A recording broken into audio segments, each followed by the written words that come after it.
Tony Khan assaulted by his own AEW wrestlers? Spoilers for the WWE Draft. My review of AEW Dynamite and more. I'm Ollie Davis, and this is the WrestleTalk News. Support WrestleTalk!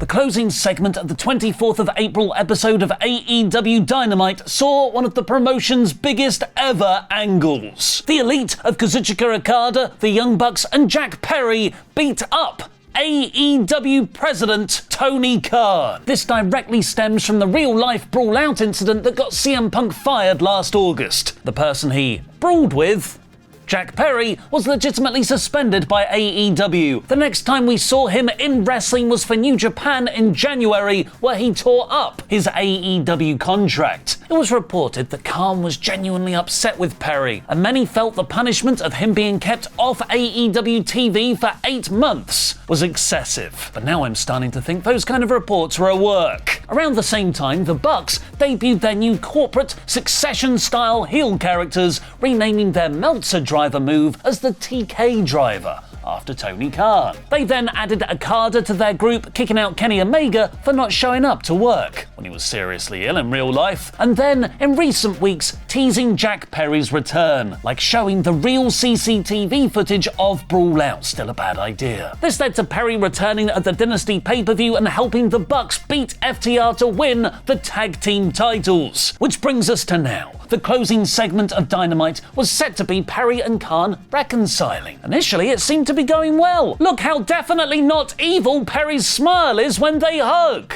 But Perry then punched Khan in the gut, which Khan sold like a knockout blow to the face. The rest of the Elite came down to stop him, but hit the TK driver, the move recently named after Tony Khan, instead. Referees, security, and babyface wrestlers, but only the lame ones, ran down to check on Tony, not to also beat him up, as the Elite shouted they're going to change the world, while Khan sold his injuries like he's Dracula when he's sleeping. It's likely no coincidence that on this same episode they announced Kenny Omega will be appearing on next week's show in Winnipeg, which means there's only one person who can save us from this out-of-control heel Elite. Shad the Dad!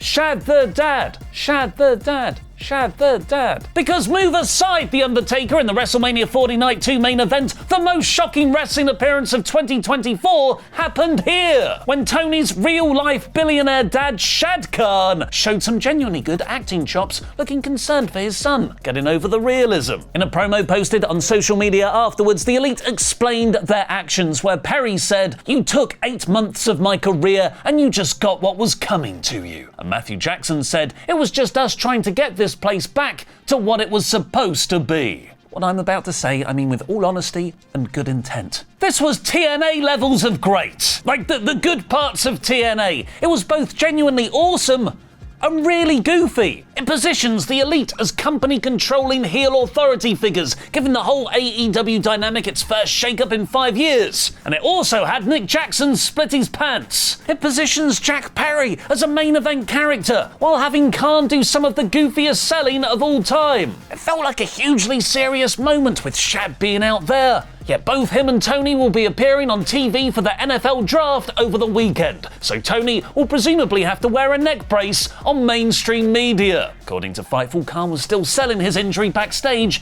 even on a closed set. Awesome and goofy at the same time. Goofsome. Awfy. I don't know which one's better. What did you think of the angle, and where do you think AEW will go from here? Let me know in the comments down below, where I'll be replying to people from out of chanting, "Shad the Dad! Shad the Dad!" The NFL Draft isn't the only one this weekend, though. WWE are doing one too, and thanks to PW Insider, we have some juicy deets on the backstage plans, or should I say, juicy yeets.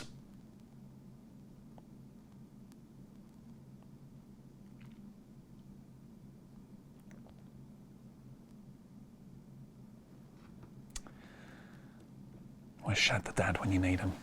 Shad the Dad! Despite being reported earlier this week that new WWE signing Jacob Fatu would be included in the draft, PW Insider writes this will now not be happening. Apparently, the Bloodline's creative is already laid out in meticulous detail, so there is no rush in debuting Fatu, another Anoa'i family member, so soon. And we also won't be seeing Jimmy Uso, who Fightful Select is reporting is out with an undisclosed injury with no word on how long for. Fightful's Corey Brennan adds that Baron Corbin, not related to any Bloodline members, is set to be drafted back to the main roster after his spell in NXT. Luke and I tried to predict a bunch of the draft picks in our Backlash 3-count episode.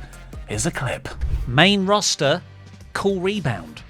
Drafted backup. Yes, well that's it. Yeah. Cool rebound, one word. Cool up's one word. So. Yeah. Well, rebound is one word, right? Yeah, but I put cool rebound. Oh. So, can you run through it again? Main roster, So cool, that's 2. cool rebound. Hyphen.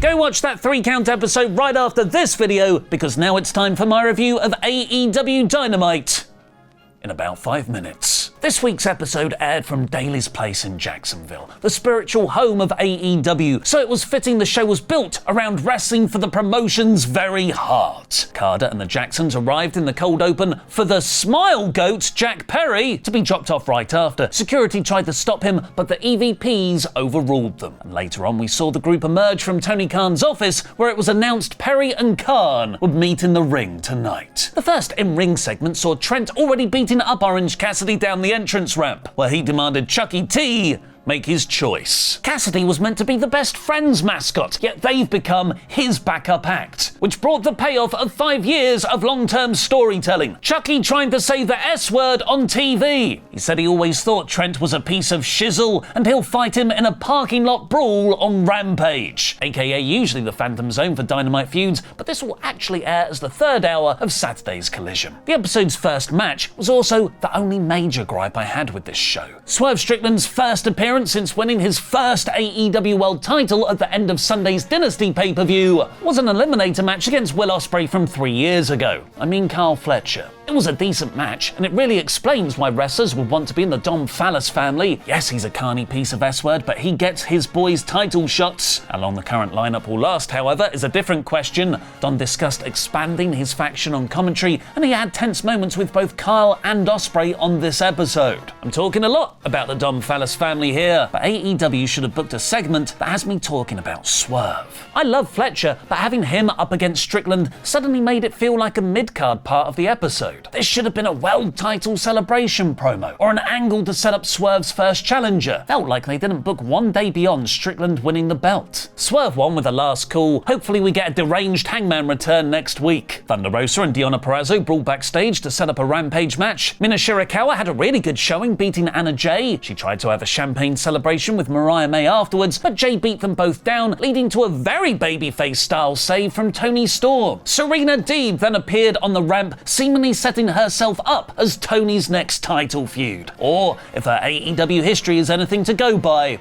not appear again for another 2 months. I'm seeing double here. 4 women's segments, because next up have Willow Nightingale's title celebration with Stokely Hathaway and Chris Statlander, where a lot of people were wearing white. I see wrestlers wearing white in a feel-good in-ring angle. I'm conditioned to expect seeing people bleed. Instead, Mercedes Moné interrupted a Willow segment somehow for the 83rd time in just 5 weeks and said she'll be the new TBS champion. Chris grabbed her shoulder, Moné thought it was Willow, and slapped Nightingale across the face. Mercedes is feeling more heelish, but I'm not into this. The Elite exited Tony Khan's office backstage, and Alex Marvez asked them for scoops with the energy of a crack addict trying to get one more fix. You know I'm good for it. Then came a new AEW stipulation match. Some kind of rumble. The Casino Gauntlet match was for a shot at the International Champion at Double or Nothing, where a new wrestler would enter the match at seemingly random intervals, and it would end via pin or submission in sudden death. The rules could have done with a bit more setup, like a graphic or Justin Roberts running them down at the start, rather than just commentary explaining as it went along. But it proved to be a really fun, cool idea. Or it's just Will Ospreay being amazing. It's hard to tell if something's actually good when you're blinded by how great this man is. Dante Martin and Jay White started things off. In came Penta, followed by Kyle O'Reilly, but it was AEW's main character Ospreay at number 5 that sent all the spots into overdrive. Fantastic sequences with O'Reilly and Commander, bravely standing up to Lance Archer, an intense exchange with Jay White. He's got what MJF had last year, the ability to make everyone around him infinitely more interesting. Ospreay was about to hit a Tiger Driver 91 on O'Reilly but stopped himself. He decided to retire that move after what it did to Danielson, and O'Reilly's had his fair share of injuries too. That hesitation meant he nearly lost the match, but he recovered with a great hidden blade to Commander to win. Dom Fallis was angry with Will about choking backstage later on, furthering that potential split. The whole Undisputed Kingdom faction came down afterwards for Roddy to stare Will down. Hopefully, with their momentum from Dynasty and Ospreay being the most over man in the company, this Double or Nothing feud can really get this faction back on track. Chris Jericho came out next to announce his new revolutionary character concept, a group or society, if you will, of younger wrestlers that appreciate the learnings Jericho can give them.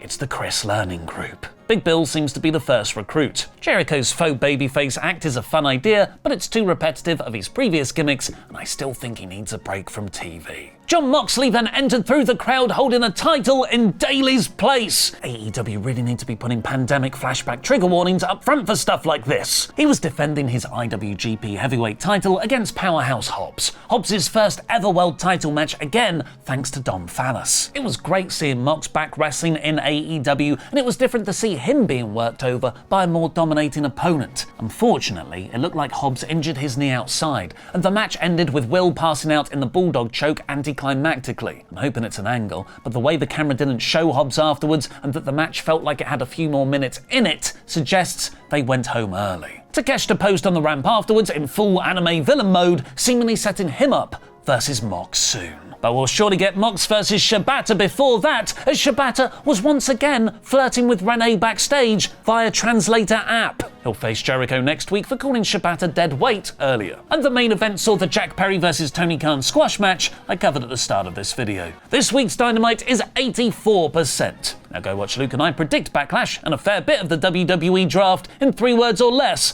/ fewer by clicking the video on the left.